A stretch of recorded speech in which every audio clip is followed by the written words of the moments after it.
ශ්‍රී ලංකා යුගයක් රට ලෝකෙට යන නව ගමනක් අපිමයි ඒ ගමනට සවියක් Made in ශ්‍රී ලංකා යුගයක් බිහි කිරීමට කෘෂි වැවිලි දීවර මැටි බති පිත්තල ඇතුළු අනෙකුත් කර්මාන්තවල නියුතු ඔබ වෙනුවෙන් කාර්මික සංවර්ධන මණ්ඩලයේ උපදේශනයේ සහ තාක්ෂණික සහාය ඇතිව මහජන බැංකුව හඳුන්වා දෙන Made in ශ්‍රී ලංකා ණය ව්‍යාපෘතියට ඔබත් අදම අයදුම් කරන්න. වැඩි විස්තර සඳහා 0112 481 356 මතන්න. ප්‍රකාශයේ තව ස්වල්ප වේලාවක්. මහජන බැංකුව හඳුන්වා දෙන Made in ශ්‍රී ලංකා ණය ව්‍යාපෘතියට ඔබත් අදම අයදුම් කරන්න. මේ ශ්‍රී ලංකා ගුවන් විදුලි සංස්ථාවයි.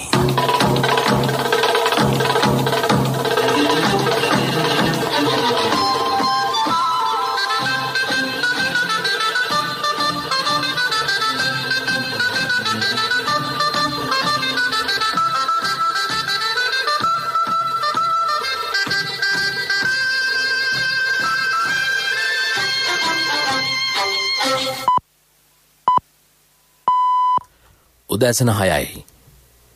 මේ ශ්‍රී ලංකා ගුවන්විදුලි සංස්ථාවයි. මෙන්න ප්‍රවෘත්ති. සංස්කරණය ඉරංග සුරෝෂණ, ප්‍රකාශය ජානක සුනෙත් බණ්ඩාර. තවත් කොරෝනා ආසාදිතයෝ 207 දෙනෙක් හඳුනා ගැනීති. දිවුලපිටිය කොවිඩ් පොකුර 1034ක් දක්වා ඉහළට. මද්‍රව්‍ය ශරීරයට හිතකර බව පවසමින් අන්තර්ජාලය ඔස්සේ මිත්‍යා මත පතුරවන පුද්ගලයන්ට එරෙහිව දැඩි පියවර. ගෝලීය ආර්ථිකය කඩාවැටීම හා කොරෝනා වසංගතය හමුවේ ශ්‍රී ලංකාව ගෙන ඇති ක්‍රියාමාර්ග ජගත් සංවිධානයේ ප්‍රශංසාවට. ඉහළ පෙළේ චීන දූත පිරිසක් අද දිවයිනට. ටියුනීසියාවේ පළාත් 4කට ඇඳිරි නීතිය. මේ ප්‍රවෘත්ති ශ්‍රී ලංකා ගුවන්විදුලි සංස්ථාවෙන්. දිවුලපිටිය කොවිඩ් පොකුරෙන් ආසාදිතයන් 202 දෙනෙකු ඊයේ හඳුනාගෙන තිබේ. ඒ අනුව මේ වන විට එම පොකුරෙන් හඳුනාගෙන ඇති මුළු ආසාදිතයන්ගේ සංඛ්‍යාව 1034ක් බව රජයේ ප්‍රවෘත්ති දෙපාර්තමේන්තුව පැවසීය. මීට අමතරව විදේශ රටවල සිට පැමිණි තවත් පුද්ගලයන් 5 දෙනෙකු කොරෝනා ආසාදිත බවට ඊයේ හඳුනා ගැනින. ඒ අනුව ඊයේ හඳුනාගත් සමස්ත ආසාදිතයන් සංඛ්‍යාව 207කි. රෝගිහු 1172 දෙනෙක් මේ වන විට රෝහල්ගතව ප්‍රතිකාර ලබති. මේ අතර සීදුව පොලිස් බල ප්‍රදේශයටද නිරෝධායන ඇඳිරි නීතිය පනවා ඇත. ඊයේ පෙරවරුවේ තවත් ප්‍රදේශ කිහිපයකටද නිරෝධායන ඇඳිරි නීතිය පනවා තිබේ. ඊයේ සිට නැවත දැනුම් දෙනතුරු ගම්පහ පොලිස් කොට්ටාස සහ කැලණිය පොලිස් කොට්ටාසේ ජායල හා කඳාන පොලිස් බල ප්‍රදේශවලටද නිරෝධායන ඇඳිරි නීතිය පනවා ඇත. ගම්පහ, කිරිඳිවැල, දොම්පේ, පූගොඩ, ගණේමුල්ල, වීරගුල, වැලිවේරිය, මල්වතු හිරිපිටිය, නිට්ටඹුව, මීරිගම, පල්ලෙවෙල, යක්කල, වේයන්ගොඩ, මිනුවන්ගොඩ ආදී ප්‍රදේශවලටද නිරෝධායන ඇඳිරි නීතිය ක්‍රියාත්මකයි. එම කාලය තුලදී සියලුම තැනැත්තන් නිවෙස්වල රැඳී සිටිය යුතු බව පොලිස් මූලස්ථානය සඳහන් කරයි. එමෙන්ම නිරෝධායන ඇඳිරි නීතිය ක්‍රියාත්මක වන කාලයේදී මෙම ප්‍රදේශවලට ඇතුළුවීම සහ පිටවීම සම්පූර්ණයෙන්ම තහනම් කර ඇත. දුරගමන් සේවා ප්‍රවාහන බස් රථවලට ගමන් කළ හැකි වුවත් අදාළ ප්‍රදේශවලදී ඒවා නතර කිරීම, මගින් ගැනීම හා මගින් බැස්සවීම සම්පූර්ණයෙන් තහනම්ය. එම ප්‍රදේශවල පිහිටා ඇති දුම්රිය ස්ථානවල දුම්රිය නොනවත්වා ධාවනය කළ යුතුය. දැනට රට මුළුමුණින්ම වසා දැමීමේ අවශ්‍යතාවක් නැතැයි යුද හමුදාපති ලුතිනන් ජෙනරාල් ශවෙන්ද්‍ර සිල්වා මහතා පවසයි. විදේශ රටවලින් ශ්‍රී ලාංකිකයන් ගෙන්වා ගැනීම නතර කර නොමැති බවත් ඔවුන් ගෙන්වා ගැනීම ක්‍රමානුකූලව සිදු කරන බවත් කොළඹ ඊයේ පැවති මාධ්‍ය හමුවකදී ඔහු සඳහන් කළේය. පහවසර ශිෂ්‍යත්ව විභාගය සහ අධ්‍යයන පොදු සහතික පත්‍ර උසස් පෙළ විභාගය නියමිත පරිදිම පවත්වන බව අධ්‍යාපන ඇමති මහාචාර්ය ජී.එල්. පීරිස් මහතා පවසයි. සෞඛ්‍ය මාර්ගෝපදේශවලට අනුගත වෙමින් විභාගය පැවැත්වීමට කටයුතු සූදානම් කර ඇතැයි ප්‍රවෘත්ති දෙපාර්තමේන්තුවේ ඊයේ පැවති මාධ්‍ය හමුවකදී ඇමතිවරයා සඳහන් කළේය. උසස් පෙළට හා ශිෂ්‍යත්ව විභාගයට පෙනී සිටින සිසුන්ගේ දත්ත ලබා ගැනීමේ වැඩසටහනක් ක්‍රියාත්මක කර ඇතැයි අමාත්‍යාංශයේ ලේකම් මහාචාර්ය කපිල පෙරේරා මහතා එහිදී පැවසීය. ඊට අදාළ පෝරමය අමාත්‍යාංශ වෙබ් අඩවියට ඇතුළත් කෙරේ. ශිෂ්‍යත්ව විභාගය ලබන ඉරිදා පවත්වන අතර අධ්‍යයන පොදු සහතික පත්‍ර උසස් පෙළ විභාගය ලබන සදුදා ආරම්භ වෙයි. මේ අතර නිරෝධායන ඇඳරි නීතිය බලපවත්වන ප්‍රදේශවල අදාළ දිනයන්ට අදාළ නඩු සඳහා වෙනත් දින ලබා දීමට පියවරගෙන ඇත. එම දින පිළිබඳව අදාළ අධිකරණ පරිශ්‍රවල දැන්වීම් පුවරුවල ප්‍රදර්ශනය කිරීමට අවශ්‍ය උපදෙස් අධිකරණ සේවා කොමිෂන් සභාව මගින් එම අධිකරණ වෙත දැනුම් දී තිබේ. ඒ අනුව නිරෝධායන ඇඳරි නීති කාලය අවසන් වූ පසු සෞඛ්‍ය මාර්ගෝපදේශ අනුගමනය කරමින් අදාළ අධිකරණ පරිශ්‍ර වෙත ගොස් තමාගේ නඩු සම්බන්ධයෙන් යලි කැඳවීම් කරන දිනය ලබා ගැනීමට හැකි බව ලේකම්වරයා දැනුම් දෙයි. කොරෝනා වසංගත තත්ත්වය හේතුවෙන් දේශීය ආදායම් දෙපාර්තමේන්තුවෙන් සේවා ලබා ගැනීමට බාහිර පුද්ගලයන්ගේ පැමිණීම ඊයේ සිට නැවත දැනුම් දෙනතුරු අත්හිටුවා ඇත. කෙසේවත් එම සියලු සේවා ඔන්ලයින් ක්‍රමයට ලබා ගැනීම පිළිබඳව සියලු විස්තර rid.gov.lk වෙබ් අඩවිය ඔස්සේ ලබා ගැනීමට හැකිය. කෙටි දුරකථන අංක 1944 අමතා එම සේවා පිළිබඳ සියලු විස්තර ලබා ගැනීමටද අවස්ථාව ලබා දී තිබේ. බස්නාහිර පළාත තුළ ලියාපදිංචි වී ඇති වාහන සඳහා ආදායම් බලපත්‍ර නිකුත් කිරීම ඊයේ සිට ලබන 16 වෙනිදා දක්වා తాවකාලිකව අත්හිටුවා ඇත. මෙම කාලය තුළ කල් නිකුත් වන ආදායම් බලපත්‍ර ලබා ගැනීමේදී ලබන මාස 15 වෙනිදා දක්වා දඩමුදල් අය නොකෙරේ. මේ අතර විශ්‍රාම වැටුප් සක්‍රිය කිරීමේ සම්මුඛ පරීක්ෂණය සඳහා විශ්‍රාමිකයන් කැඳවීම හා විවිධ ගැටලු සඳහා විශ්‍රාම වැටුප් දෙපාර්තමේන්තුවට පැමිණෙන සියලු විශ්‍රාමිකයන්ගේ පැමිණීම අද සිට 10 වනදා දක්වා තෙදින තුළ අත්හිටවීමට තීරණය කර ඇතැයි විශ්‍රාම වැටුප් දෙපාර්තමේන්තුව නිවේදනය කරයි. විදේශ අමාත්‍යාංශයේ කන්සියුලර් කටයුතු අංශය විසින් සපයනු ලබන සියලු සේවා අද සහ හෙට දිනවල අත්හිටවීමට එම අමාත්‍යාංශය තීරණය කර තිබේ. විදේශ රටවල සිටි ශ්‍රී ලාංකිකයන්ගේ මරණ පිළිබඳ විමසීම් මරණ සම්බන්ධ ලියවිලි සඳහා සහාය සහ අපනයන ලේඛන සහතික කිරීමට අදාළ ලේඛන පමණක් කලින් වේලාව වෙන් කර ගැනීමේ පදනම මත බහර ගැනේ. දුරකථන අංක 0112 338යි 836 හා 0112 335යි 942 ඇමතීමෙන් විදේශයන්හි සිදුවන මරණ පිළිබඳව විමසීමට වේලාව වෙන් කර ගැනීමට හැකිවන අතර අපනයන ලේඛන සහතික කිරීමට අදාළ විමසීම් සඳහා වේලාව වෙන් කර ගැනීමට දුරකථන අංක 0112 338යි 812 ඇමතීමට හැකිය. යලි එම දුරකථන අංක 0112 338යි 836 0112 335යි 942 සහ 0112 338යි 812. ශ්‍රී ලංකා ආයුර්වේද වෛද්‍ය සේවයේ අධිශ්‍රේණියට උසස් කිරීම සඳහා අද සහ හෙට මෙන්ම අනිද්දා දිනවල පැවැත්වීමට නියමිතව තිබූ සම්මුඛ පරීක්ෂණ නැවත දැනුම් දෙනතුරු කල්දමා ඇති බව ආයුර්වේද දෙපාර්තමේන්තුව නිවේදනය කරයි. මේ ප්‍රවෘත්ති ශ්‍රී ලංකා ගුවන්විදුලි සංස්ථාවෙන්.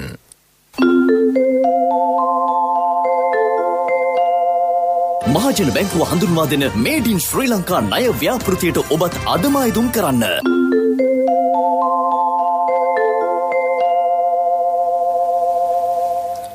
යලිත් ප්‍රවෘත්ති. පාර්ලිමේන්තුව අද පෙරවරු 10ට රැස් වෙයි. ඊයේ දිනේදී පාර්ලිමේන්තුව කල්තැබීමේ විවාදය පැවැත්වුණේ උසස් පෙළ හා සාමාන්‍ය පෙළ විභාගවලින් පසු ඉදිරි පියවර සඳහා යොමු වීමට සිසුන්ට ගතවන කාලය පිළිබඳවයි. එම කාලය තුළ සිසුන් වැඩදායි අධ්‍යාපන ක්‍රමවේදයකට යොමු කිරීමේ අවශ්‍යතාව මොහොමඩ් මුසාමිල් මන්ත්‍රීවරයා කල්තැබීමේ යෝජනාව ගෙනෙමින් සඳහන් කළේය. එම විවාදයේදී අදහස් දැක්වූ ඩලස් අලහප්පෙරුම අමාත්‍යවරයා පැවසුවේ උසස් පෙළ සහ සාමාන්‍ය පෙළ විභාගවලින් පසුව මාස 22කට ආසන්න කාලයක් අපතේ හරමින් ඉදිරි අධ්‍යාපන අධීර සඳහා නතර වී බලා සිටීමට සිසුන්ට සිදුව ඇති බවයි. ඒ සඳහා විසඳුම ලබා දීමට රජය ක්‍රියා කරන බවද ඔහු සඳහන් කළේය. බුද්ධික පතිරණ මන්ත්‍රීවරයා ඇසූ ප්‍රශ්නයකට පිළිතුරු ලබා දෙමින් අග්‍රාමාත්‍ය මහින්ද රාජපක්ෂ මහතා ඊයේ පැවසුවේ කංසා සහ හෙම්ප් මත්ද්‍රව්‍ය ශරීරයට හිතකර බව පවසමින් මිත්‍යා මත අන්තර්ජාලය ඔස්සේ පතුරවන පුද්ගලයන්ට එරෙහිව නීති උපදෙස් මත දැඩි පියවර ගන්නා බවයි. කංසාවලින් නැතිවන අහිතකර ප්‍රතිඵල පිළිබඳව නිරන්තරයෙන්ම මාධ්‍ය ඔස්සේ දැනුවත් කිරීමේ අවශ්‍යතාවද අග්‍රාමාත්‍යවරයා අවධාරණය කළේය. ආයුර්වේද දෙපාර්තමේන්තුවේ ඉල්ලීම පරිදි ඖෂධ නිෂ්පාදනයට අවශ්‍ය ප්‍රමිතියක් සහිත කන්සා මෙරට වගා කිරීම සම්බන්ධයෙන් සලකා බැලීමට විද්වත් කමිටුවක් පත් කර ඇතැයි අගමැතිවරයා සඳහන් කළේය. පාර්ලිමේන්තුවේ කටයුතු පිළිබඳ වැඩිදුර තොරතුරු ගෙනෙන ප්‍රවෘත්තිංශයේ අංජනා ලියනාරච්චි. පාර්ලිමේන්තුව අද පෙරවරු 10ට යලි රැස්වීමට නියමිතයි. ඊයේ දිනේදී පාර්ලිමේන්තුවේ සිදු විශේෂ සිද්ධීන් අතර පාර්ලිමේන්තු මන්ත්‍රී හරින් ප්‍රනාන්දු මහතා PCR පරීක්ෂණයෙන් අනතුරුව පාර්ලිමේන්තු සභාවකට පැමිණීම සම්බන්ධයෙන් පාර්ලිමේන්තු මන්ත්‍රීවරුන් මතු කළ විරෝධය වැදගත් සිදුවීමක් වුණා. මේ අතර අග්‍රාමාත්‍යවරයාගෙන් ප්‍රශ්න විමසීමේ අවස්ථාව ඊයේ දිනේදී පාර්ලිමේන්තු මන්ත්‍රීවරුන්ට ලැබිණා. එහිදී අග්‍රාමාත්‍යවරයාගෙන් නැගූ ප්‍රශ්නයකට පිළිතුරු දෙමින් අග්‍රාමාත්‍ය මහින්ද රාජපක්ෂ මහතා පෙන්වා දුන්නේ පසුගිය රජය සමයේදී FCID නිලධාරීන් විදේශගත වීම සඳහා රජයෙන් මුදල් ලබාගෙන ඇති බවයි. එසේ FCID නිලධාරීන් 19 දෙනෙකු 20 වතාවකදී විදේශගත වීමට රජයෙන් මුදල් ලබාගෙන ඇති බව මෙහිදී අග්‍රාමාත්‍යවරයා විසින් පාර්ලිමේන්තුවට හෙළි කරනු ලැබුවා. ඊට අමතරව FCID පරීක්ෂණ කටයුතු මෙහෙයවීම සඳහා 44 දෙනෙකුගේ නියුත් පෞද්ගලික කාර්ය මණ්ඩලයක් යොදවා තිබූ බවත් ඔවුන්ට අග්‍රාමාත්‍ය කාර්යාලයට වැටුප් ගෙවනු ලැබූ බවත් පාර්ලිමේන්තුවේදී හෙළි වුණා. 2015 වසරේ සිට 2019 වසර දක්වා හිටපු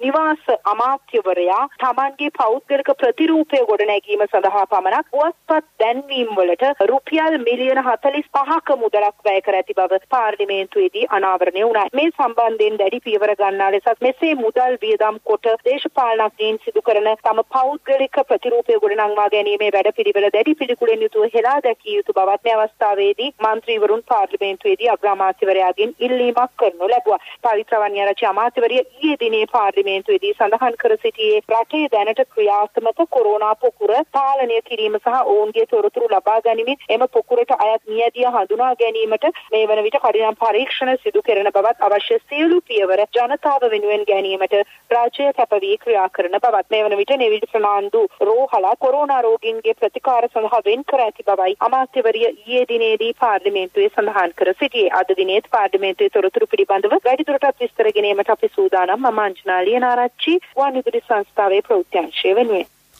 සුතේ අංජනා. ගෝලීය ආර්ථිකයේ කඩාවැටීම හා කොරෝනා වසංගත තත්ත්වය හමුවේ ශ්‍රී ලංකාවේ ආර්ථිකය සහ ජන ජීවිතය ඉතා විශිෂ්ට අන්දමින් සුරක්ෂිත කිරීම සම්බන්ධයෙන් එක්සත් ජාතීන්ගේ නේවාසික සම්බන්ධිකාරක හැනා සිංහ මහත්මියගේ ප්‍රශංසාව පළ වේ. එක්සත් ජාතීන්ගේ සහයෝගය ශ්‍රී ලංකාවට තවදුරටත් ලබා දිය යුතු ආකාරය පිළිබඳ අමාත්‍ය බන්දුල ගුණවර්ධන මහතා සමග ඊයේ පැවති සාකච්ඡාවකදී ඇය විමසුවාය. ඒ අනුව මෙරටේ දැනට සිදුවන නිෂ්පාදන කටයුතු වඩාත් විධිමත් ආකාරයෙන් වර්ධනය කර ගැනීම සඳහා විශේෂඥ දැනුම සහිත පිරිසකගෙන් දේශීය නිෂ්පාදනකරුවන්ට මාර්ගෝපදේශ ලබා දීමේ වැදගත්කම, ගොවින් හා නව නිපැයුම්කරුවන් ඇතුළු පිරිසට සම්පත් ඵලදායීව භාවිත කිරීමට අවශ්‍ය මඟ පෙන්වීම සිදු කිරීමේ අවශ්‍යතාව අමාත්‍යවරයා පෙන්වා දුන්නේය. යෝජිත අපනයන සංවර්ධන ගම්මාන මෙන්ම මෙරට ප්‍රධාන අපනයන භෝග ලෙස තේ, කුරුඳු හා ගම්මිරිස් වැනි නිෂ්පාදන අපනයන කිරීම තවදුරටත් වර්ධනය කිරීමට ගෙන ඇති ක්‍රියාමාර්ග පිළිබඳවද අමාත්‍යවරයා මෙහිදී සඳහන් කළේය. ශ්‍රී ලංකාව නිෂ්පාදන මූලස්ථානයක් බවට පත් කිරීමට වත්මන් රජය ගෙන ඇති ක්‍රියාමාර්ගද මෙහිදී හැනා සිංහ මහත්මියගේ ඇගයීමට ලක්විය. ඉදිරි වසර කිහිපය තුළ මෙරට වෙළඳ ක්ෂේත්‍රය තවදුරටත් සංවර්ධනය කිරීම සඳහා එක්සත් ජාතීන්ගේ සංවිධානයෙන් මෙරට සුළු හා මධ්‍ය පරිමාණ ව්‍යාපාර හා තාක්ෂණ මෙන්ම සෞඛ්‍යංශවල අවශ්‍යතා සපුරා ගැනීමට දිය යුතු සහයෝගය සම්බන්ධයෙන් මෙම සාකච්ඡාව පැවැත්වින. චීන හිටපු විදේශ අමාත්‍ය සහ වත්මන් කොමියුනිස්ට් පක්ෂ දේශපාලන කාර්යාංශ සමාජික යැන් ජේචි මහතාගේ නායකත්වයක් සහිත ඉහළ පෙළේ චීන දූත පිරිසක් අද මෙරටට පැමිණීමට නියමිතයි. ගෝලීය කොරෝනා වසංගතය ආරම්භ වීමෙන් අනතුරුව දකුණු ආසියානු කලාපයේ සිදුවන ප්‍රථම චීන සංචාරයද මෙයයි. මෙමගින් කොරෝනා වසංගතයට එරෙහිව කටයුතු කිරීම සහ ආර්ථික සබඳතා පුනර්ජීවන යන අංශවලින් දෙරටේ සහයෝගීතාව ශක්තිමත් වනු ඇතැයි අපේක්ෂා කරේ. මෙම දූත පිරිස ජනාධිපති ගෝඨාභය රාජපක්ෂ මැතිතුමා සහ අග්‍රාමාත්‍ය මහින්ද රාජපක්ෂ මහතා හෙට හමු වෙති. අද පෙරවරු 7ට ප්‍රචාරය කෙරෙන සුභාරතී සංවාද මණ්ඩපයේ තේමාව වන්නේ COVID-19 සමග නිර්මාණය වන සමාජ වගකීම් හඳුනා ගනිමු යන්නයි.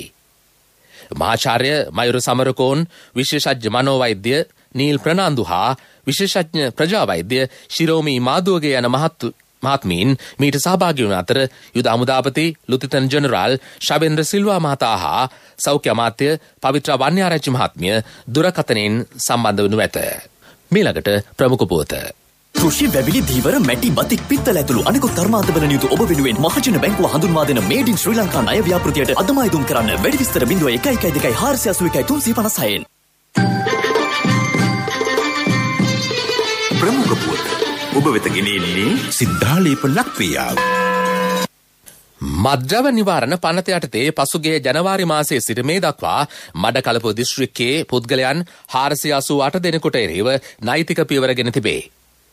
හෙරොයින් මද්‍රව්‍ය සන්තකයේ තබාගෙන සිටි පුද්ගලයන් 190 දෙනෙකුට, අයිස් මද්‍රව්‍ය ළඟ තබාගෙන සිටි පුද්ගලයන් 28 දෙනෙකු සහ ගංජා ළඟ තබාගෙන සිටි පුද්ගලයන් 245 දෙනෙකු මෙම පිරිසට අයත් බව මඩකලපුව දිස්ත්‍රික් මද්‍රව්‍ය නිවාරණ කාර්යසාධක බලකාය පවසයි. ගෝඩා සහ නීති විරෝධී මත්පැන් නිෂ්පාදනය හා විකිණීමේ චෝදනා මත තවත් 870කට වැඩි පිරිසකට එරෙහිව නෛතික පියවර ගෙන තිබේ. ප්‍රමුඛ පුවත ඔබ වෙත ගෙන ආවේ සිද්ධාලේප ලක්ප්‍රියාව. ශක්ති හඬ අවධානය පිණිසයි. ආර්ය කිරි ගුවන් සවාරි. උඩුගුවනේ සැරිසරන්න ආර්ය කිරි රස බලන්න. ආර්ය කිරි පැකට්ටුවේ ඇති නිල් පාට ලාංඡනයේ කපායවා ජයගෙන ශ්‍රී ලංකා අසිරිය අහසේ සිට දැක ගන්න. වැඩි විස්තර ආර්ය මිල්ක් Facebook පිටුවෙන්. ආර්ය කිරි ගුවන් සවාරි. ජාතික විද්‍යුත් අපද්‍රව්‍ය කළමනාකරන සතිය දැන් ක්‍රියාත්මකයි. ලබන සෙනසුරාදා දක්වා එය ක්‍රියාත්මකයි. හුස්ම වැටෙන රටක්, විද්‍යුත් අපද්‍රව්‍යයෙන් තොර ශ්‍රී ලංකාවක් එහි තේමාවයි. ඒ අනුව අනිද්දා දක්වා පෙරවරු 8 සිට පසරු 4 දක්වා කාලයේ දිවයිනේ ප්‍රධාන තැපැල් ස්ථානවලට නිවෙස්වල ඇති විද්‍යුත් අපද්‍රව්‍ය බහර දීමට ජනතාවට අවස්ථාව ලබා දී ඇත. හෙටට යෙදෙන ලෝක තැපැල් දිනය නිමිත්තෙන් මධ්‍යම පරිසර අධිකාරිය සහ ශ්‍රී ලංකා තැපැල් දෙපාර්තමේන්තුව එක්ව මෙම සතිය ක්‍රියාත්මක කරයි. ආර්ය කිරි ගුවන් සවාරි. උඩුගුවනේ සැරිසරන්න ආර්ය කිරි රස බලන්න. ආර්ය කිරි පැකට්ටුවේ ඇති නිල් පාට ලාංඡනයේ කපායවා ජයගෙන ශ්‍රී ලංකා අසිරිය අහසේ සිට දැක ගන්න. විස්තර වෙළඳ මහතුන්ගෙන්. ආර්ය කිරි ගුවන් සවාරි. ලෝක ප්‍රවෘත්ති. කොරෝනා වසංගතය පැතිරීම පාලනය කිරීමේ අරමුණින් ටියුනීසියාව පළාත් 4කට ඇඳරි නීතිය පනවයි. දින 15ක කාලයක් එය ක්‍රියාත්මක බව එරට රජය ඊයේ මධ්‍යම රාත්‍රියේ නිවේදනය කළේය. සියලු පුරවැසියන් සෞඛ්‍ය මාර්ගෝපදේශ දැඩිව අනුගමනය කළ යුතු බවද රජය අවධාරණය කරයි. ඊයේ රටින් හඳුනාගෙන ඇති ආසාදිතයන් 2312 දෙනා සමග එරට සමස්ත කොරෝනා ආසාදිතයන් සංඛ්‍යාව 24542ක් දක්වා ඉහළ ගොස් ඇත. වෛරසය හේතුවෙන් එරටින් වාර්තා වූ මරණ සංඛ්‍යාව 364කි. රසායන විද්‍යාව සඳහා නොබෙල් ත්‍යාගය ඉතිහාසයේ ප්‍රථම වරට විද්‍යාඥවරියෝ 2 දෙනෙක් දිනා ගනිති. DNA අණු සඳහා වෙනස්කම් සිදු කළ හැකි මෙවලම් හඳුන්වා දීම වෙනුවෙන් එය පිරිනමා ඇත. ප්‍රංශ ජාතික මහාචාර්ය එමානුවෙල් චාපන්ටිය සහ ඇමරිකන් ජාතික මහාචාර්ය ජෙනිෆර් ඩවුඩ්නා මෙවර එම ත්‍යාගය හිමි කරගත්ත. පෙරසර සංවර්ධනයක පුවත් සම්පින්ඩනය සංවර්ධන පුවත්.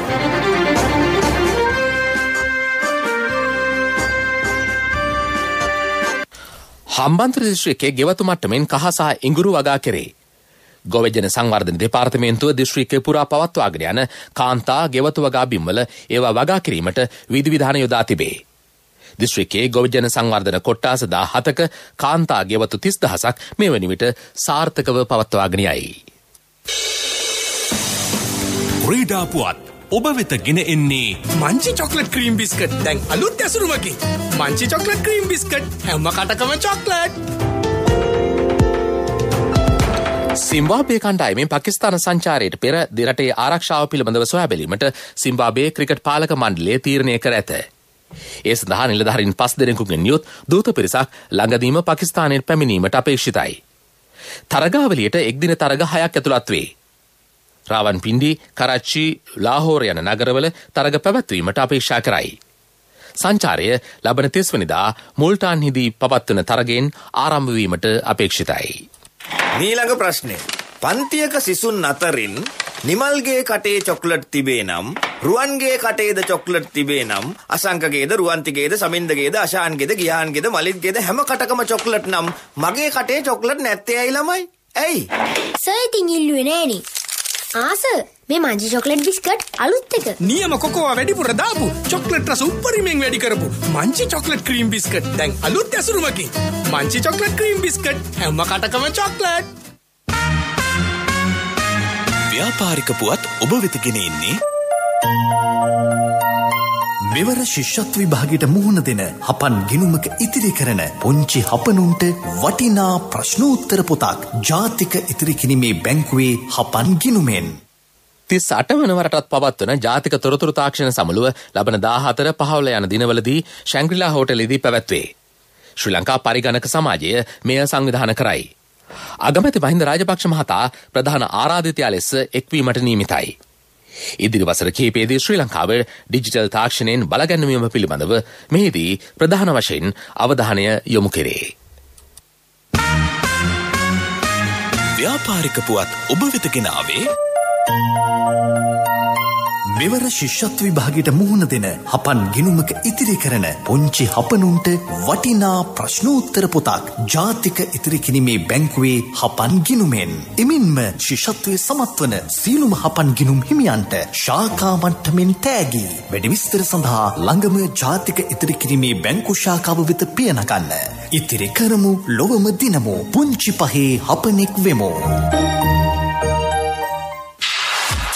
ආර්ථික පුවත් ආවරණය යුතුයකම් වගකීම් එක්ක සල්ලි ඉතුරු කරන්න ලේසි නෑ. ඔබේ ස්ථාවර තැන්පතට ආකර්ෂණීය පොලියක් හා ආරක්ෂාවක් දෙන්න අපි පොරොන්දු වෙන්නේ ඒකයි. LOLC Finance ස්ථාවර තැන්පතු ඉතිරිය උතුරන්න. 2001 දෙසැම්බර් 13 වෙනි දින නීතිගත කරන ලද LOLC Finance PLC ICRA Lanka limited වෙතින් SLA ස්ථාවර ශ්‍රේණිය ලබා ඇත. 2011 අංක 42 දරන මුදල් ව්‍යාපාර පනත යටතේ ශ්‍රී ලංකා මහ බැංකුවේ මුදල් මණ්ඩලය වෙතින් බලපත්‍රලාභී මුදල් සමාගමකි. ගම්පහ දිස්ත්‍රික්කයේ ප්‍රජාමූල ආහාර නිෂ්පාදන හා සුරක්ෂිතතා වැඩසටහනේ පළමු අදියර සඳහා රුපියල් කෝටි 1.5කට ආසන්න මුදලක් අනුමත වී තිබේ. මෙම වැඩසටහන පමුණුගම, ජායල, කටාන, ආරියම්බලම, සූරියපාලෝ යන කෘෂි බල ප්‍රදේශවල ක්‍රියාත්මක කෙරේ. පවුල් 10කට මෙමගින් ප්‍රතිලාභ අත්වෙයි. මගේ මහත්තයා දාපු මේ රත්තරන් මුද්ද තමයි මගේ ජීවිතේ. LOLC එකට ඔයාලගේ රත්තරන් පණ වගේ. ඔයාලගේ රන් බහන්න අපි ළඟ තියනකල් ඔයාලට ජීවිත රක්ෂණයකුත් දෙන්නේ අපි විතරයි. වෙලාවට ගෙවා ගන්න බැරි වුණොත් ඔයාලගේ රත්තරන් කොහොම හරි ඔයාලටම දෙන එකයි අපේ ප්‍රතිපත්තිය. ගෙවා ගන්න අමාරු වුණොත් අපි කතා කරලා විසඳුමකුත් දෙනවා. මුද්දට මං හිතපු නැති ගාණක් හම්බුණා. ආපු ගමන් වැඩෙත් උනා. වටිනා තෑග්ගකුත් හම්බුණා. LOLC එක කරන ගනුදෙනුවක් රත්තරන් වටින ගනුදෙනුවක් කියන්නේ ඒකනේ. LOLC Finance රන්සවි රන්නය සේවාව. රත්තරන් 95 වසරක ආසියානු ගුවන්විදුලි වංශකතාවේ උරුමලද්දෝ විශේෂාංගය දැන් අද ආවර්ජනය HM ජයවර්ධන පිළිබඳව.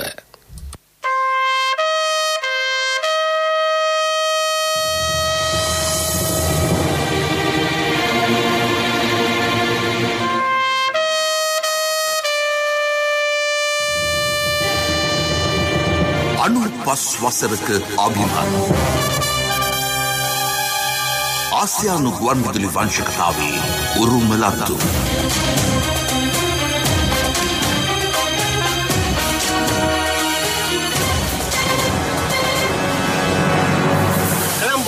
කලම්බු කෝලින් කතා කරන්නේ 1950 මාර්තු 17 වෙනිදා මොණරාගල දිස්ත්‍රික්කයේ සියඹලාන්ඩුව හද්දා පිටිසර ගමක උපන් ඔහු හේරත් මුදියන්සලාගේ ජයවර්ධන විය. පස්සර මධ්‍ය මහා විද්‍යාලයේ අධ්‍යාපනය හදාරා උසස් පෙළ අසමත්ව නැවත ගමට පැමිණෙන ඔහු අනේක විද දුක් ගැහැටවලට මුහුණ දීමට සිදුවිය. හේන් ගොවිතැන් කරමින්ද වරක කුලී වැඩ කරමින්ද HMගේ අත්වල කරගැට එනතුරු ලී ඉරුවේය. දවස් අවසානයේ HMගේ බටනලා හඬ ගම පුරා ඇසෙන්නට විය. කරගැට පිරි දෑතින් HM අපූරුවට බටනලා වායින්නට විය. ගුවන්විදුලි වාදක මණ්ඩලයේ බටනලා වාදකයෙකු සඳහා වූ පුරප්පාඩුවක් වෙනුවෙන් HM ජයවර්ධන පරීක්ෂණයකට සහභාගී වී මියුරු හඩින් බටනලා වැයුවද ස්වර ප්‍රස්ථාර කියවීමට නොහැකි වූ බැවින් ඔහු පරීක්ෂණයෙන් අසමත් විය. යලි ගමට නොගොස් ශාවස්ත්‍රයේ ලැබුම්ගත් එච්චම්ගේ බටනලා හඬ සෑම රැයකම ශාවස්ත්‍රයේ විසිරෙන්නට විය. එච්චම්ගේ බටනලා හඬට ප්‍රිය කළ ශාවස්ත්‍රයට ආගේ මන්ත්‍රීවරු 10 දෙනෙක් පමණ අත්සන් කළ ලිපියක් එවක ගුවන්විදුලි වාදක මණ්ඩල නායක සෝමදාස ඇල්විතිකල මහතාට ලැබේ.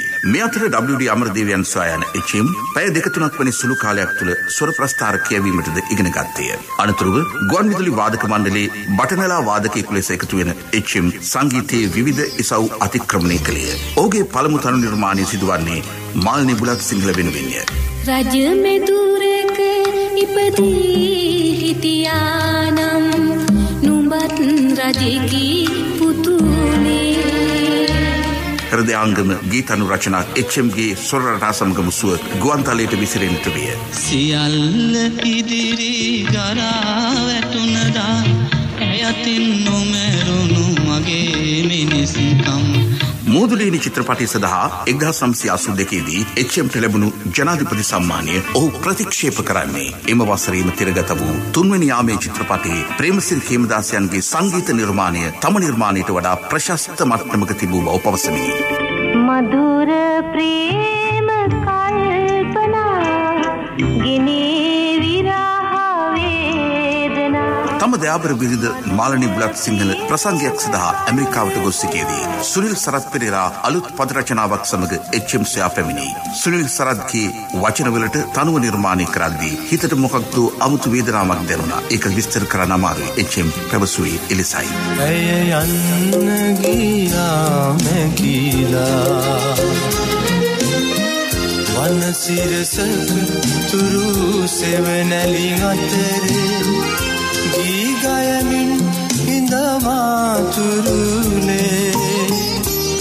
ඇය යන්න ගියා මැකිලා. සිය දියණියගේද දයාබර බිරිඳගේද වියෝවින් ජීවිතේ කඩාවැටුණු එච්.එම්. තමාතින් බිහි වූ තරු නිර්මාණද ආදරය විරහව ජීවිත යථාර්ථය උද්දීපනය කළ ස්වර නිර්මාණම විය. දවසක හමු වෙමු හමු වී නැහෙමු දිනෙහි වැළපෙමු අපි ආයේ. එච්.එම්. ජයවර්ධන ආසියානු ගුවන්විදුලි වංශ කතාවේ තවත් නොමැකෙන චරිතයකි. කොළඹ කොළඹින් කතා කරමි. 95 වසරක අභිමත්.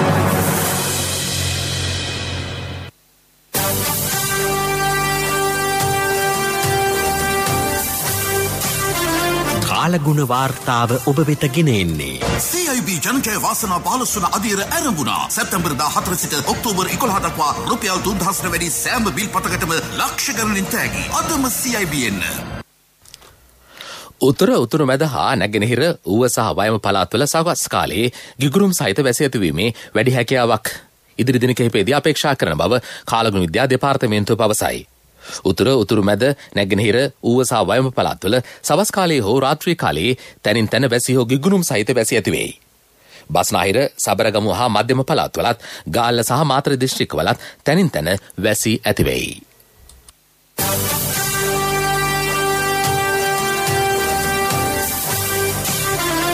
කාලගුණ වාර්තාව ඔබ වෙත ගෙන ආවේ. CIB ජනජය වාසනා 15 වන අදියර ආරම්භුණා. සැප්තැම්බර් 14 සිට ඔක්තෝබර් 11 දක්වා රුපියල් 3000 වැඩි සෑම බිල් පතකටම ලක්ෂ ගණනින් තෑගි. අදම CIB එන්න. යලි සිරස්තල. තවත් කොරෝනා ආසාදිතයෝ 207 දෙනෙක් හඳුනා ගැනීමේ. දිවුලපිටිය කොවිඩ් පොකුර 1034ක් දක්වා ඉහළට. මද්‍රව්‍ය ශරීරයට හිතකර බව පවසමින් අන්තර්ජාලය ඔස්සේ මිත්‍යා මත පතුරවන පුද්ගලයන්ට එරෙහිව දැඩි පියවර. ගෝලීය ආර්ථිකයේ කඩාවැටීම හා කොරෝනා වසංගතය හමුවේ ශ්‍රී ලංකාව ගෙන ඇති ක්‍රියාමාර්ග ජගත් සංවිධානයේ ප්‍රශංසාවට. ඉහළ පෙළේ චීන දූත පිරිසක් අද දිවයිනට. ටියුනීසියාවේ පළාත් 4කට ඇඳිරි නීතිය. අපේ මීළඟ ප්‍රධාන ප්‍රවෘත්ති ප්‍රකාශය අද දහවල් 12:45ට. මතක තබා ගන්න සෞඛ්‍ය උපදෙස් නිසි පරිදි පිළිපැදීමෙන් කොරෝනා ඔබට ආසාදනය වීම හා අන් අයට බෝවීම සාර්ථකව පාලනය කිරීමට හැකි බව. උදැසන ප්‍රවෘත්ති සමාප්තයි.